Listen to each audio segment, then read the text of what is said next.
Hello, I'm the Culture Genie. This episode of The Dark Side of History is going to be a bit different, as I'm going to discuss recent events. The topic of this episode will be a comparison between the Russian invasion of Ukraine and the USA invasion of Iraq. I just want to tell you all that I'm not supporting USA's invasion or anything during this comparison. The purpose of this video is just to clarify what I see as some differences between the Iraq invasion and the invasion of Ukraine.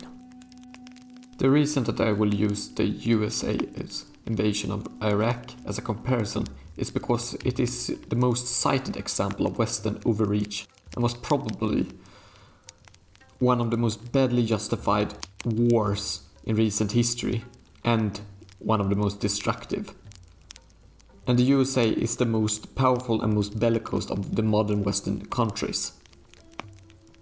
Since we do not have final casualty figures, as the Ukraine-Russian war is still ongoing, I will not discuss that and I will leave that out and focus on the official motivations. I say official because there is always a possibility that there are more hidden motivations that we are not aware of. Firstly is the motivation of spreading democracy that Bush used. Iraq under Saddam Hussein was a dictatorship and had various conflicts with both his neighbors, with the Kuwait War, and had also a history of repressive and oppressive politics towards minorities within his borders, such as the Kurds. Regardless if you regard the motivation of the United States as being valid or not, at least the motivation of the United States and Bush was rooted in something factual. Putin's motivation for the war was to denazify Ukraine by removing the Nazi sympathetic government. And Ukraine is a democracy, even if it has problems with corruption and some other issues. Nazi extremists that Putin has used in his propaganda as a motivation for the war do exist, but they only got 2% of the vote and cannot be considered a major part of Ukraine's political landscape. Zelensky is even a Jew. And as we all know, Nazis tend not to look very fondly upon Jews being the leaders of their country.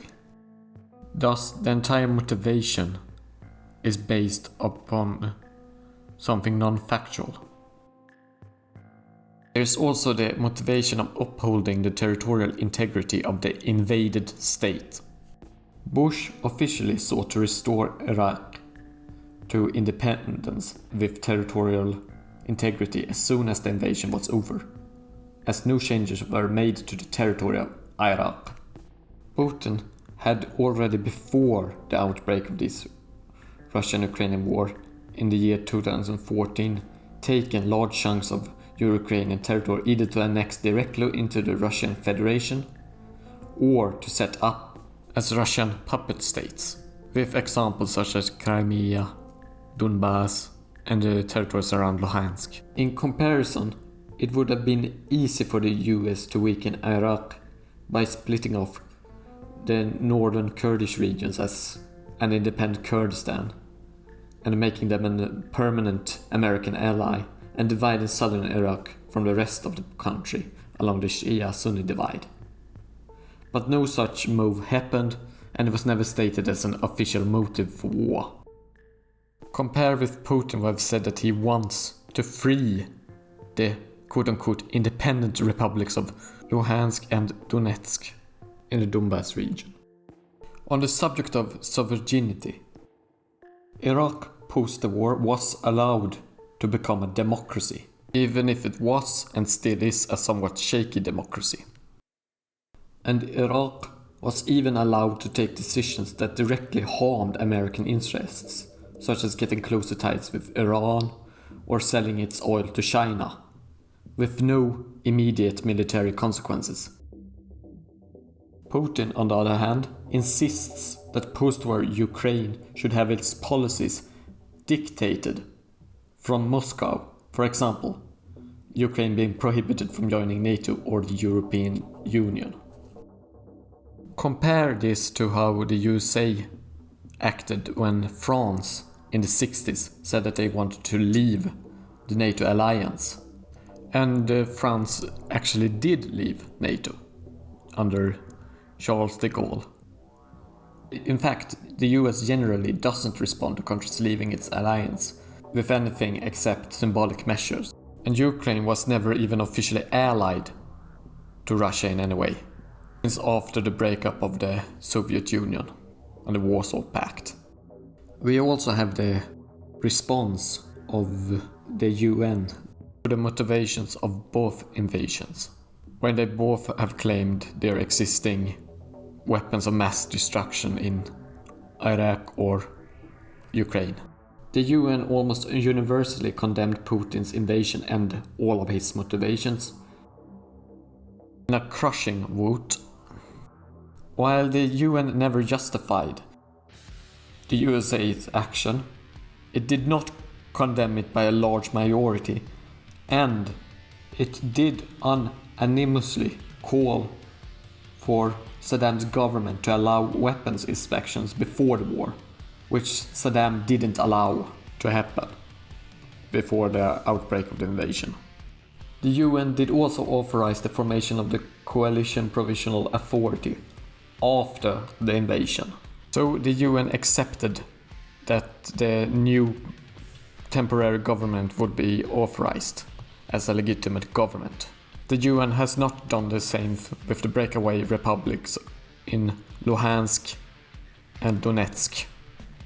It is clear to see that Putin has acted directly contrary to the will of the United Nations, while the USA saw the United Nations as basically irrelevant, but was not faced with such harsh backlash. While both Putin and Bush lied in their justifications for war, Bush was at least open that he intended to invade if negotiations with Saddam weren't successful. Putin and his closest foreign diplomats continued to claim that they would not invade until the very moment of the invasion. And then they didn't even call it an invasion, but a special military operation.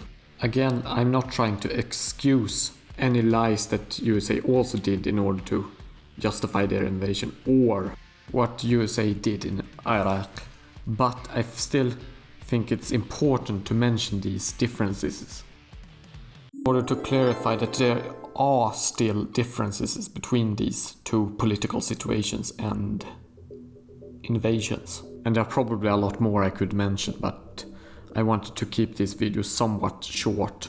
I am open to opposing views if you do think that there is no great difference between the Iraq invasion and the Russian invasion. I hope you enjoyed the video. Push the like button and comment if you have any comments. Please do subscribe, as it would help the channel spread awareness about the humanities. اشترك بالقناة من فضلكم.